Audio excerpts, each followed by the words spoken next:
Hey, everybody. Good morning, good evening, good night. It is 9 o'clock here in What about London, your in Ireland. viewers? It's too early. Good to have you all here. I missed last week, so I missed talking to my friends here today, but I'm back, ready for action. And today we're going to talk about fear of old age and death. So, who are afraid not of dying, but I believe there are many people who are afraid of getting old than dying. So let's see what we have prepared for today. But meanwhile, I'd like to say good evening to Miss Gibbons. How are you, my dear? I'm very good indeed. Today was the first day of summer. It was very warm today here in London. And but we have it rain tomorrow, thunderstorms predicted. But it was a nice day, and I'm well, and it's very good to be back with you all. And talking about the subject we're supposed to be talking about last week, but because I made a little mistake, we talk about something else. But it's nice to be here, and this is a very special topic because it deals a lot with our lives and certain maybe not so much fear, but a lot of concerns that people have. And so it'd be interesting to be able to talk to people about the subject, clarifying our own ideas as well. And if anyone wants to ask a question, or please, put the questions and we will go to them. And I hope everyone is well. And it's lovely to see you, Stevan, today with us, and Charles. I mean, Charles and I, we have put our shoulders to the shore, and we are carrying it. But it's been very nice. So it's lovely to be with all of you. And God bless everyone.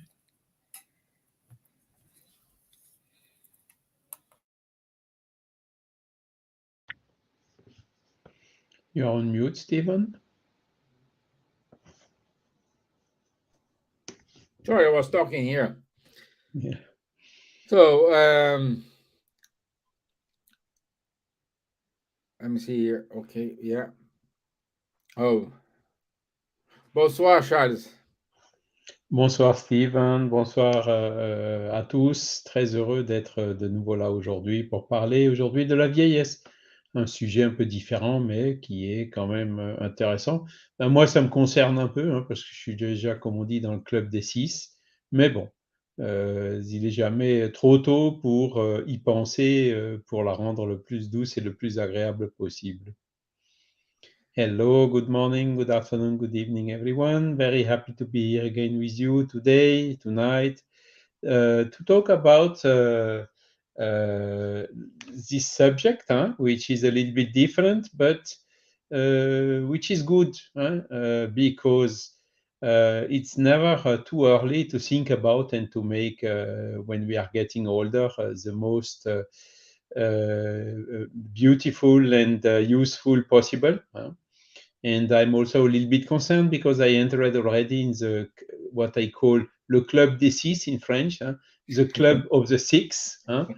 Okay, so let's cope with it. Yeah, yeah, good, Charles. Thank you.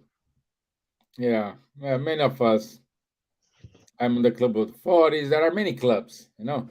So join the club you get to.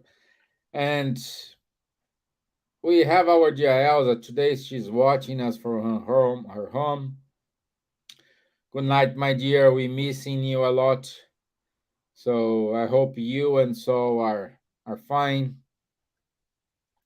and you are okay with the Brazilian winter. So let me share my screen and let's go to our video.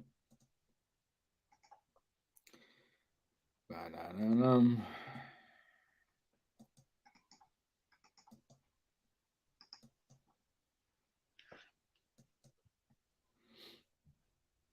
Okay.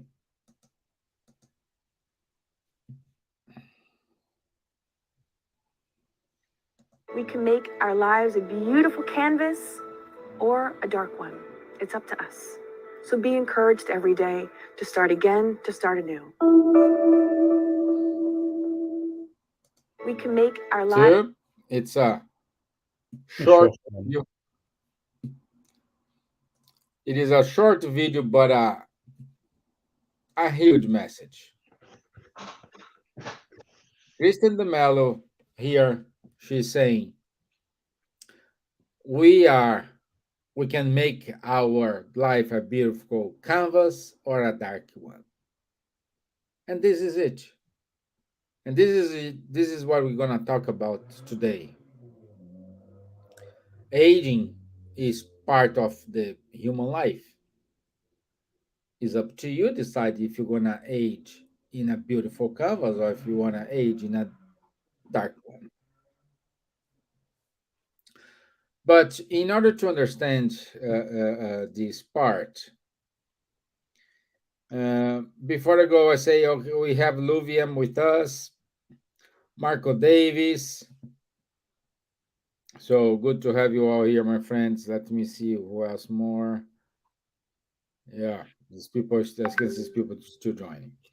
So I like to start our conversation here. Since I said it is part of the human beings to get age and die, and I use this, Charles, as my first question to you, my friend. What's the reason why we have to get old and we have to die? It's a good one. Uh, One, I mean, it depends on the vision we have of the human being and of the life itself, isn't it?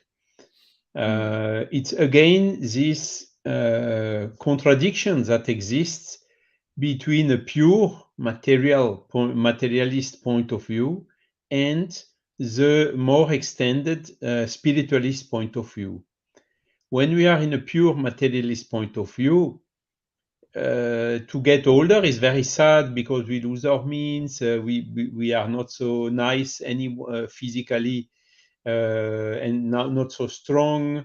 We lose a lot of physical capacity and so on, as we can see in the high level sports.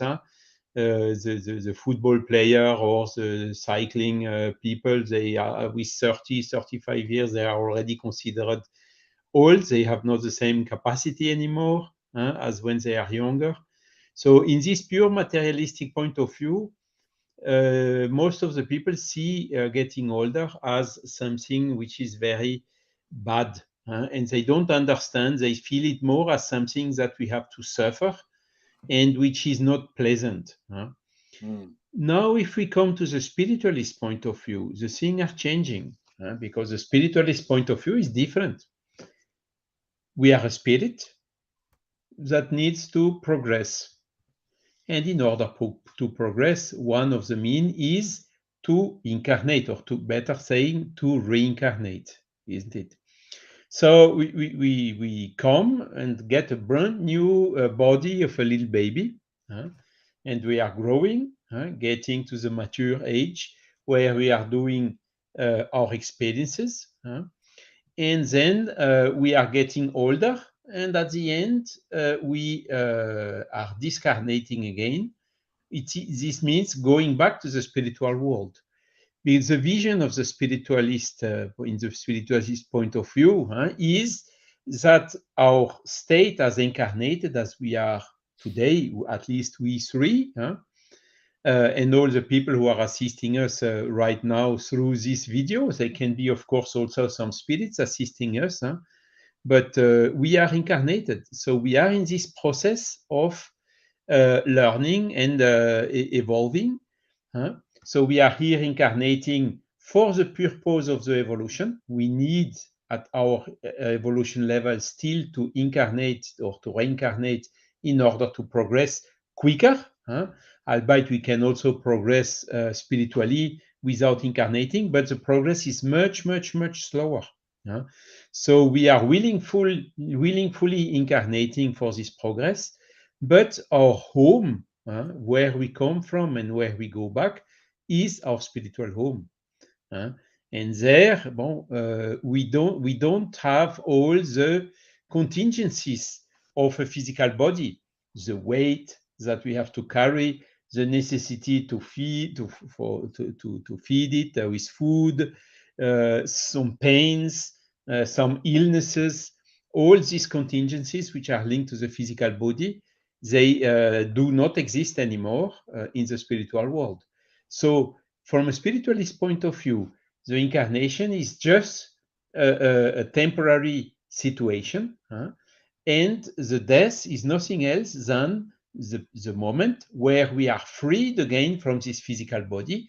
We give it back to nature for recycling, and our spirit goes back to his real home, which is the spiritual world. So as you can see, depending on whether we have a materialistic point of view or a spiritualistic point of view, our vision is completely different. And particularly about aging and dying. And the aging and dying, in the spiritual point of view, is more seen as where we get experience, where we get wisdom, compared when we are younger with not the same experience. It's also, let's say, the summary of the book of our life, and the vision about getting old or elderly is much, much more positive. So, in other words, I don't say we are happy to get older and to die. The spiritual, it would be maybe too exaggerated, but we can understand it as a necessary phase in our life. And dying, we can see it not as disappearing definitively, end of everything, close the box, and then completely finished. No, we see it as the liberation. Our spirit gets free, gets his liberty back when it is disconnecting from the physical body. So this is what I would say, like to say, as to introduce the subject. That's it. This is it. Yeah. So we are afraid to die, and we're afraid to reincarnate because we're gonna go through the same thing when we have the mission. Hey, you have to reincarnate. Really? Can I postpone for 2 more years, 1 more year, 10 more years? Until the moment they say, okay, you cannot postpone anymore. But anyway, let's keep going here with our talk here. I would maybe just add, imagine if we would never get older and never die. I mean, once we have learned everything and so on, we can see that it's just natural to get the freedom back. Yeah, it is. And my dear Gibbons,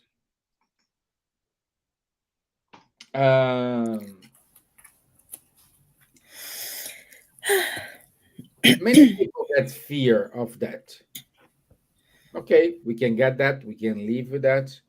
Perhaps they get feared because you have fear of the unknown.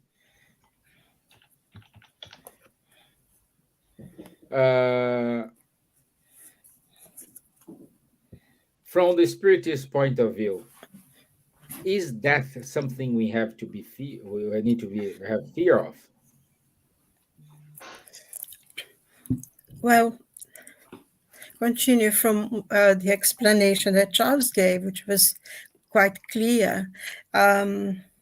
There is no need to fear death, no need to fear old age. And I think the last thing that Charles said, I thought it was very interesting because it reminded me of something I personally used to do when I used to go to work.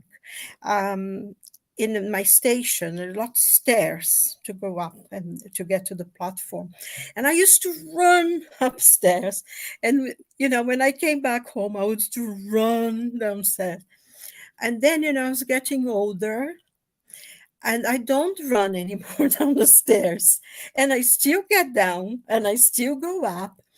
And sometimes I ask myself, why did I run? And I mean, I see people going past me running, and I think when we are younger, we have more energy, of course, and we want to go faster. But I suppose in a way, the fact that we age, we learn certain things. We learn that it's not necessary to run downstairs or upstairs, because we get there anyway in a slower pace, but we get there. And I think that's one of the things as we age, and because our body is not as fast anymore, we learn to do things in a quiet way, and we still achieve it. And actually we do it with more success, because sometimes running downstairs you can fall down and break your leg or whatever it is, and then or even worse. And I think that's one of the things we learn not to do. And thinking about the fear of death, it's interesting that sometimes we find that even people who do accept the idea that there is life after the death of the physical body, that there is a future life, some people still fear it. And I think one of the most wonderful things that Spiritism explains to us is that you do not need to fear it, because, like Charles said, we are having, in reality, we are having a freedom, a liberation from a life of toil, although we are connected to this body, we have to reincarnate. When we come back here, we propose ourselves to do a series of things that we need to fulfill in order to learn, because our spirit is eternal and is in constant learning. And also, I think one of the things that the spirit it teaches us is that one of the reasons why we incarnate is because we need to progress spiritually. So we need to have lessons learned here. But I think one of the problems that, even though we accept that there is a life beyond, we feel that fear of the idea of hell or heaven or purgatory, because a few of us have had a different religion in the early ages, because, there is a lot of things that are sins, and I remember once reading that very famous Irish playwright Beckett said, you can take the man out of the Catholic Church, but you cannot take the church out of the man, because he was talking about fear of hell. And of course, he became an atheist because of his experiences. But I think, and it's so true for everyone, because somehow deep down, if we had learned that if we are a bad person, if we do something bad, I don't know. hello, It's my are we laptop. back? Everybody disappeared for a moment. I think they are. Yeah, yeah. Sorry, I'm disappearing as well. So I think one of the things that, we learned, that if we did something bad, we committed a mortal sin, and that would mean hell. And hell is something that is very, is extremely demeaning, because hell means that God was supposed to be all loving, all forgiving, all caring, will punish eternally. And we have this idea of um, the fires of hell and all that. So I think deep down, the fear of dying, of death, comes from that. That we are going to go to hell, because um, in certain ways, some of the rules and regulations, everything um, was a mortal sin. And we knew if you committed a mortal sin, you would not go to heaven.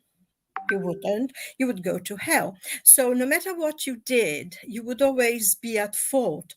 And I think, as we become more and more free from churches and from religion, that's why I think a lot of people left the church, and also became atheists or even materialists, because it's illogical. It doesn't make any sense to have a God that's love and created us, and send us to eternal punishment. It doesn't make any sense, because even on earth, where we are not perfect by any means, we still have redemption. I mean, some people commit crimes, or something, they go to prison, they change, they can become good members of society and get on with their lives and be good people. So why should God, who created us, send us to eternal punishment? But I think part of it is to do the way the church brought this into a psyche, and some of the fear of it. That's why it comes from. And also explains why some people turn away and become atheists and things. Atheists. Because I find that people sometimes, oh, I don't believe in God doesn't exist, but something happens to say, oh my God. They immediately say that. So deep down they believe in God. And the idea of hell is terrifying. It's a everlasting loss of redemption, everlasting loss of love and kindness, and be eternally suffering. And a lot of it, when you read Dante's the Divine Comedy, when they go into hell, the door of hell, he says, leave all hope those who enter, lasciate ogni speranza che entrate. And that, when you think of the weight of those words, leave all hope those who enter, that there is no salvation there. I think that's why it weighs a lot on us, and the fear of that. Because the interesting thing that in the ancient cultures, in the ancient people, they were not afraid of that. That they would see death as it's interesting. I think there is this temple in Lebanon, in Baalbek, where they have it's those waves, like an egg and a wave, an egg and a wave. And there's birth and rebirth, birth and rebirth, birth and rebirth. So they saw life as beginning, there is an end, and there is a new birth. And it's they didn't have this fear that it came afterwards, when the church started to controlling us and trying to keep people online by fear. And I think that's one of the greatest things about Spiritism, is this liberation. And like Charles said, we are returning to the spiritual world, which is a real home. We're leaving this body behind, which is being recycled, as Charles said, and is being consumed, going back into the universal fluid. And our spirit continues to be an individual spirit and goes into the spiritual world, which is freedom and liberation, where we're going to learn a few things, maybe think about things we've done or haven't done, and when a new opportunity to come back again to this earth, that we are going to be born again, a new incarnation will come for us because we need to learn new things. And also, I think one of the things very important that the spirits teach us, the fact that we reincarnate and we come here is because for us to be part of creation. So while we're here fulfilling the missions that we take, that we chose to or took upon ourselves to do, we are also creating. And that's very important part of our learning here. So, you know, that's it. Big answer. I don't know if I actually answer what you wanted, but there you are. Yeah, of course. Yes, it's everything is new for us. Like Marco saying, when we have the detachment from our spirit, from our body, uh, even though Marco, we know what's gonna happen. We know the spiritual world. We know it is it is a passage, a transformation. Like spirit, we spiritism console ourselves, but when a close friend, a family die, you stay sad.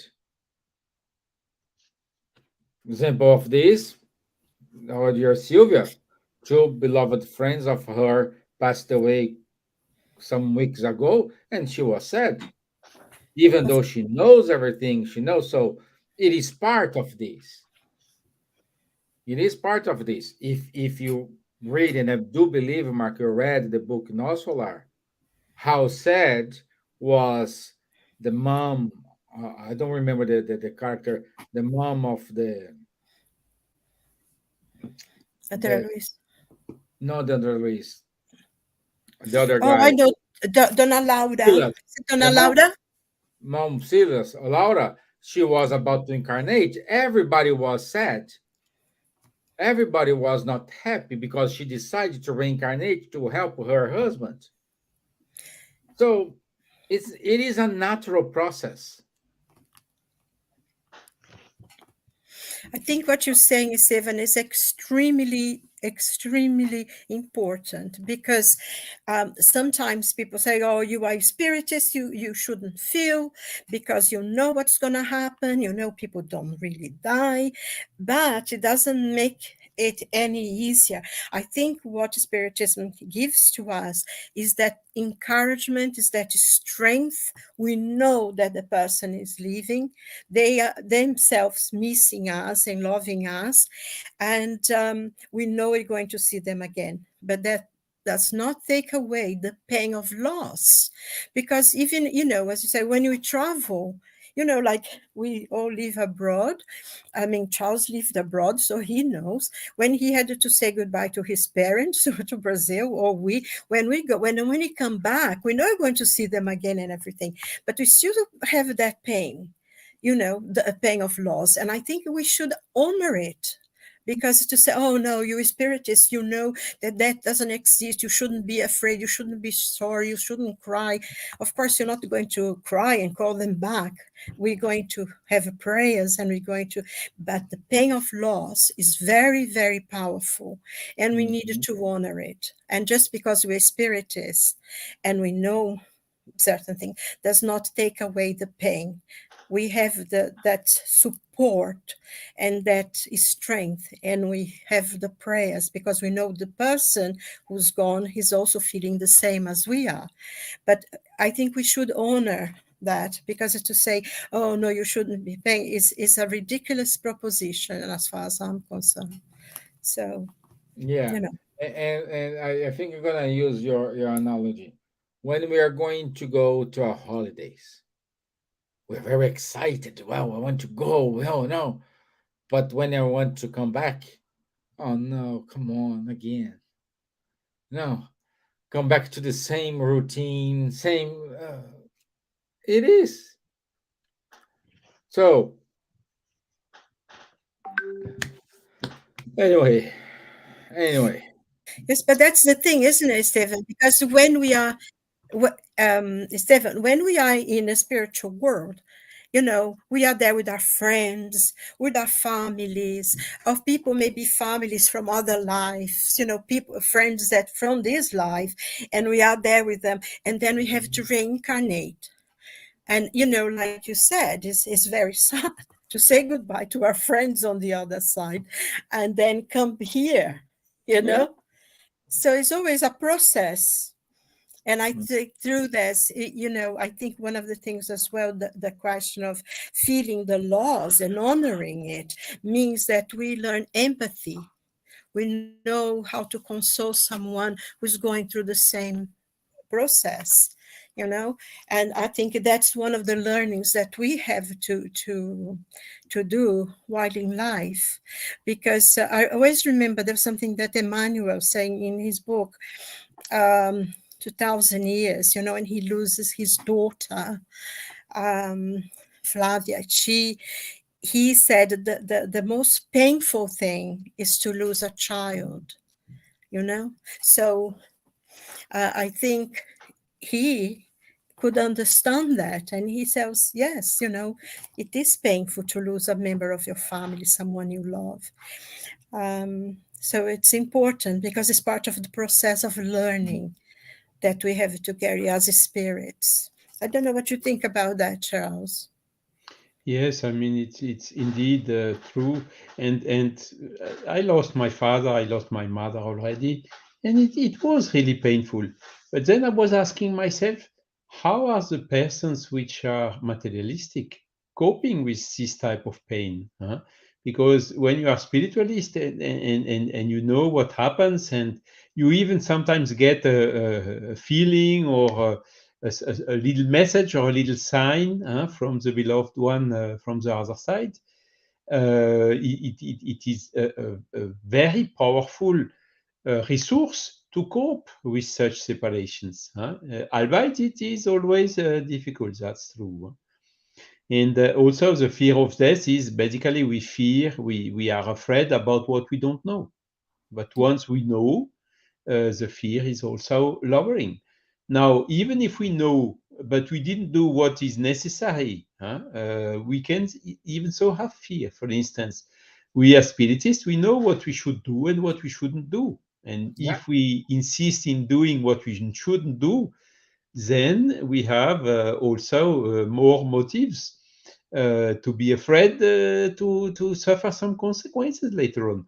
And this is also a huge resource to help ourselves in the evolution, in getting better, which is the basic purpose of the incarnation, as we told at the beginning. Yeah. Good one. And Charles, can you explain to us what it is this circular law according to Ah. Leon Denis? Yes, so Leon Denis has written a book which is, I think, translated already in English, the Big Enigma. It is available, I think, in the United States Spiritist Federation website. I think they Yeah. have it selling there. And this book is all about God and the proof of God and all the evidences we can see, from which we can deduce the necessity of the existence of a creator with all his attributes, as we discussed it already in previous lives. And in this book, Leon Denis is analyzing the natural laws, the laws of nature, which are also the laws of God, because God has created all this. He has a full section which is about even a full part of the book, not a section, it's a part made of 2 or 3 sections about this circular law. And this circular law, according to him, we can observe it in a lot of parts in the nature. For instance, one easy way where we can see it is the cycle of water. You have the water in the sea evaporating, getting to clouds, then raining, even thunderstorming from time to time, and more oftenly right now, and then flowing to the small through the earth in the small rivers, and then the big rivers and back to the sea. So it's a circular movement. You have also the movement of the planets around the sun, and we can see this circular law in a lot of examples like this. And one of them is what we just told. It's in the life. All what is living, you see, the trees are, for instance, leaving the leaves in fall, and then getting new leaves in spring and in summer, and resting without leaves in winter. It's also another example of this circular law. And in the human life, it's exactly what you just described, the reincarnation. So the circular life is really about to be born, and then to get through the childhood, then youth, then mature age, then older age, and then disincarnation, intermission in the spiritual world, and then to be reborn. So it's another form of circular law. And this circular law is what is helping us to progress, what is helping the trees to grow. The water is helping also in recycling the heat, recycling the humidity. I mean, imagine if we wouldn't have the rain. We can see the problems nowadays when you have scarcity of water. So all this is cycles are necessary for the life. The same for day, night in the rotation of the earth, and also the seasons according to the rotation of the earth around the sun. And in this part of the book, after explaining the circular law, he has then a dedicated section about why the childhood, why do we go through that period. So it's not the subject of today, but we maybe can discuss this also once. It's a good subject for our next live. And then we have the mature age, and then we have what we are just discussing now. It's to get older. And he has really one full section about getting older. And that is really where it's absolutely fantastic to read that section, because he sees so many advantages. He sees, he's quoting Chateaubriand. Chateaubriand is known. And Chateaubriand said, there are many old people, but few senior people. To being old and to be senior, not being the same. Yeah. And another quote is, we remain young when we know how to get older. It's another one. And when you take one of these senior according to this definition, then you have, of course, all these qualities like experience, like wisdom, like knowledge, protection. And when you look, Léon Denis, for instance, he has revised all his book when he was 75 to 80 years old.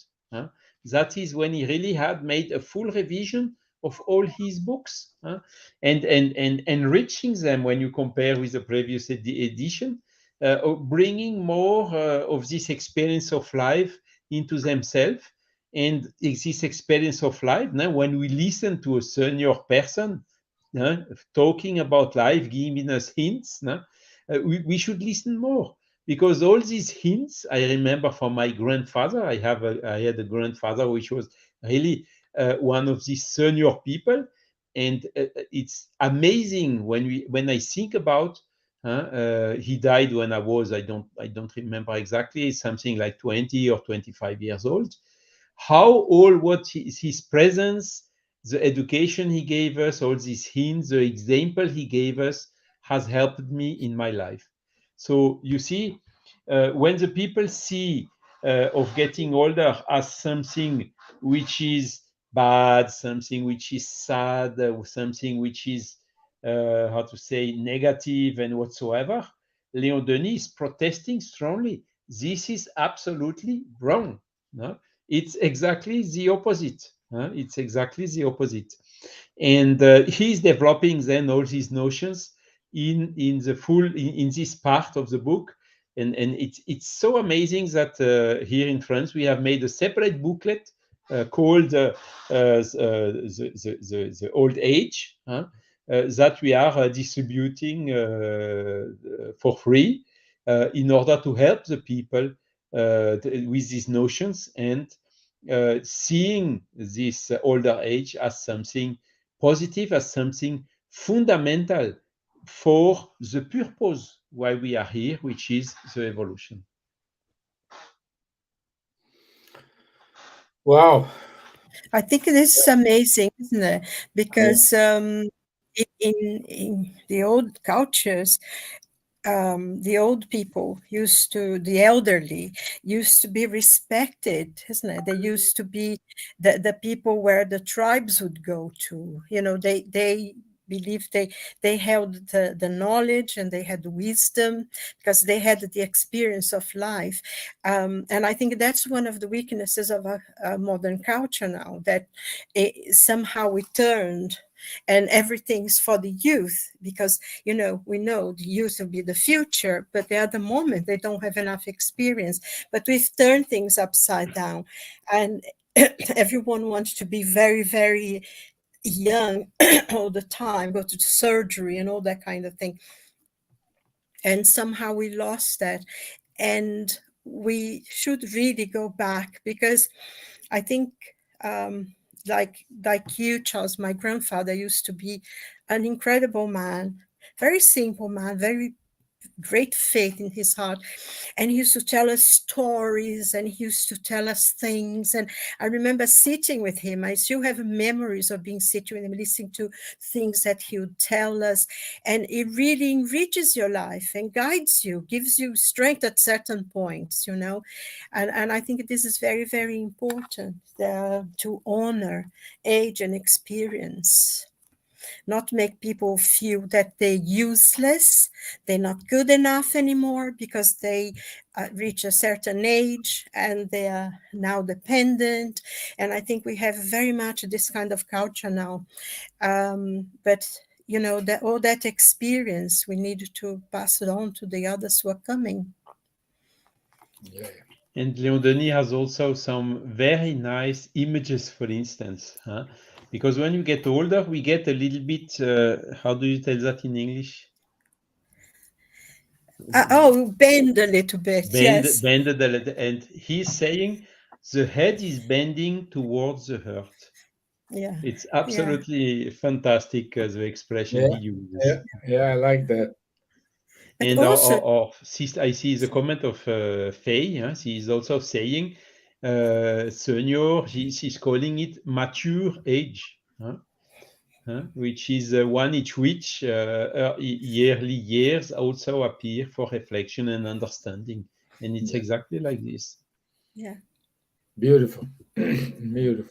And also, I think if we can consider that all this knowledge, all these things we've learned in this life, and as grow older, we begin to, like I said, maybe start thinking, oh, I've made a mistake there, I made a mistake there, a next path would be this, or no, I did this right. So, all these things I think come to you, and this learning that we are having, not only can we pass on to those who come after us, have children, grandchildren, whatever, but also this knowledge will be for us when we come back, because we are going to reincarnate, we are going to have a new life. Of course. And this knowledge, the more we learn, because I think that's one of the things as well. Oh, too old. No, I'm not too old.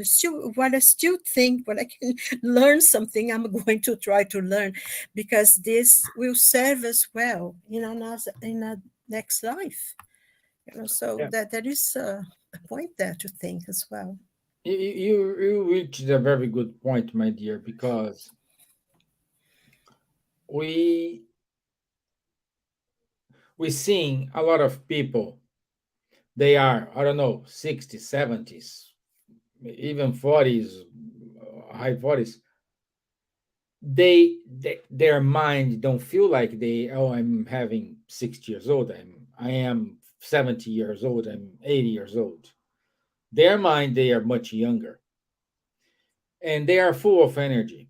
However, there are other people in which they are 80 years old, but they feel like 100 years old, 120 years old, So it's everything in our mind.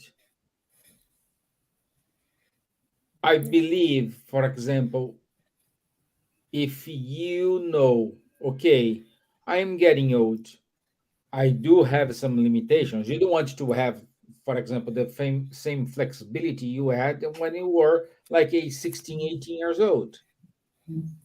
So once you are aware of your limitations, but you always try to do your exercise, reading books, do all this exercise, contribute for you to live a better life, contribute to you to say, okay, what am I going to do now? I remember one of the last times I was in person with Charles, he was about to retire.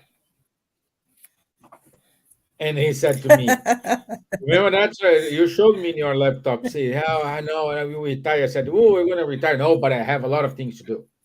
And I need you to scan these documents. I have this, I have that, many projects. Oh no, I didn't have time. Now I have time to do this. And he was showing to me what the plans he had in his mind. I said, wow,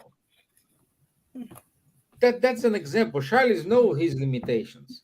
You, my dear, know your limitations. I know my limitations, even though I'm the youngest here, but I know my limitations. But this does not block us to move on, to keep working. Yes, but I think one thing as well, Stephen, we needed to be careful how there's limitations. Yes, we do have some physical limitation. Maybe we can't think as clear or as quick as we used to. But I think there is no limitation. I saw recently this man. I think he went to college, but he couldn't finish. Something had happened, and now he's 90 years old, and he just had his doctor medical degree that he wasn't able to fulfill when he was in his 20 and he's 90 years old. And people said, why are you doing it? And he said, because I always want to be a doctor, and now I am a doctor, So I think that these limitations, some of the limitations are also things that barriers we put to ourselves, because I've just seen last week, Paul McCartney, who's 82 years old, is going on a world tour again. He's just going to go to Australia, and then he's going to have a tour in Brazil, and then maybe America or something. So, I mean, he's 82 years old, and he's still playing and singing, and keeps him young. You look at him, he looks a bit older, of course, but he has that youth. And I think that's one point, actually, as if I'm not mistaken, Charles, that Leon Denis says that the young youth, you keep it in your mind as well. I don't know if I read in Leon Denis or something else that I was reading, that you keep as well young.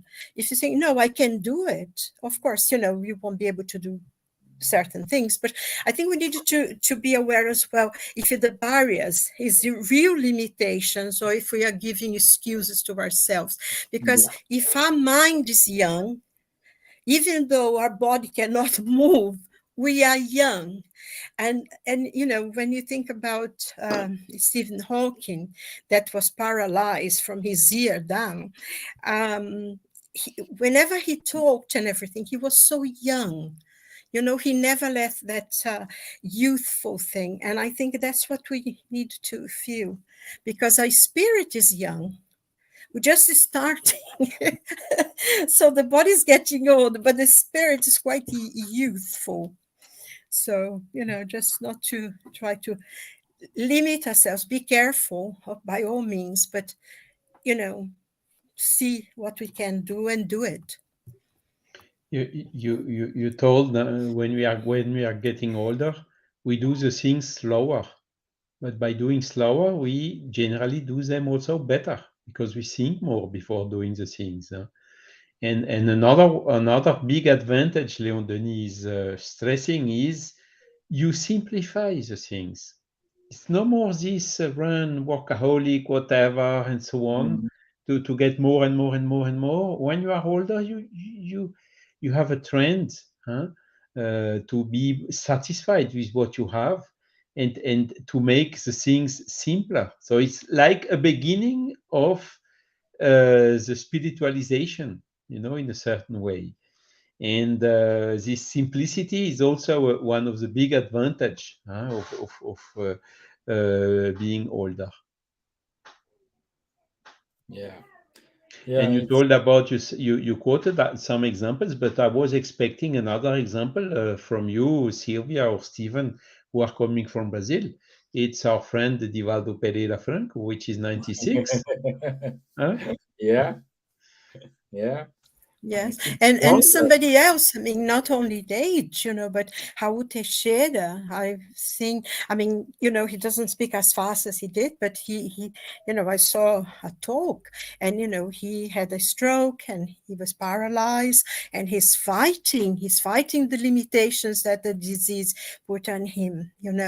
So there is many people who, I mean, I just thought of Paul McCartney, because to be in a stage for an hour playing the guitar and singing, and I think one of the things that I admired him and I remember, because he's using now artificial intelligence. He's doing music and everything with John Lennon, who died over 43 years ago, and they having all this artificial intelligence. So it means that he's learning technology, and I think that's why we need to do things like that, because age is not a barrier. It's we create the barriers. I think Steven said something about sometimes a person who's young and they look old because they think they can't do anything. And you see older people, in my singing classes, the ladies were all over 70 and everything, and they were all singing and being fantastic. And you see them, but you don't see an old person, because the way they sing, the joy that they bring, looks as if they are 20. And I think that's how we reflect on people, and that's the important thing too. Yeah, I agree. And at the same Another time, point Leon Denis is stressing is when you get older, you forget the things. And this it's also sometimes good to forget the offenses, to forget the bad things. it's good to forget when convenient for you, no? Another convenience of getting older. Yeah, yeah.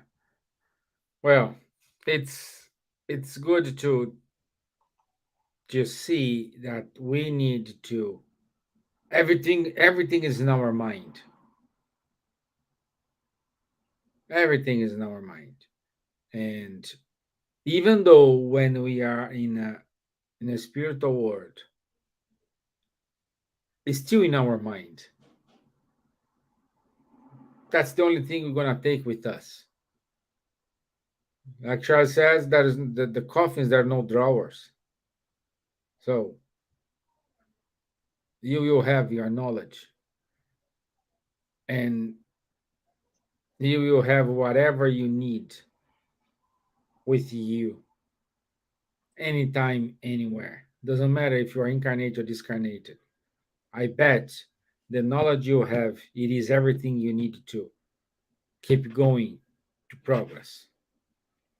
I'm not saying you will not face challenge, you're not facing hardships, you're not facing good moments, but I'm saying you do have everything you need in your mind. And talking back our initial video, our the beginning of our video is up to you how we're gonna make your life. is up to you. Don't blame anybody. It's you. You are responsible for your actions. You are responsible for your choices. At the end, it's you, nobody else. So, in order to wrap up, do you have anything to say, Charles and Silvia?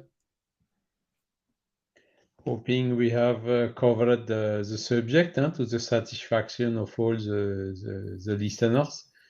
And I mean, it's just as Leon Denis told, circular law is a law of nature, is a natural law.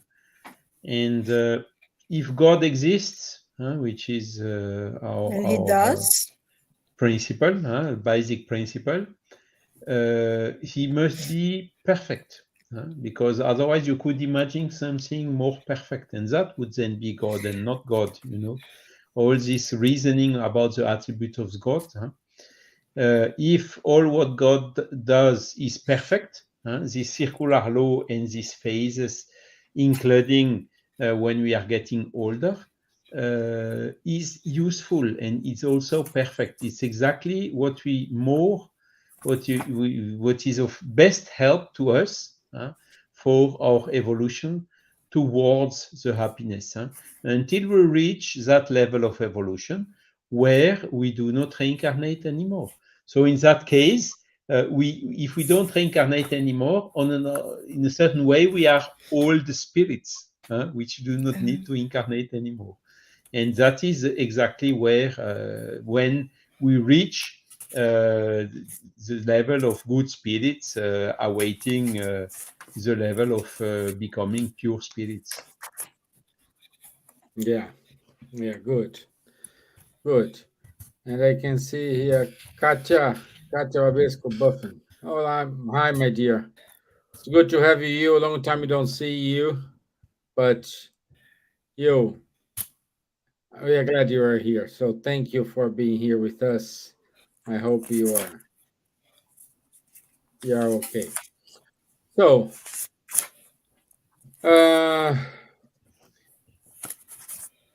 I unfortunately, due a technical problem, I cannot open my PowerPoint.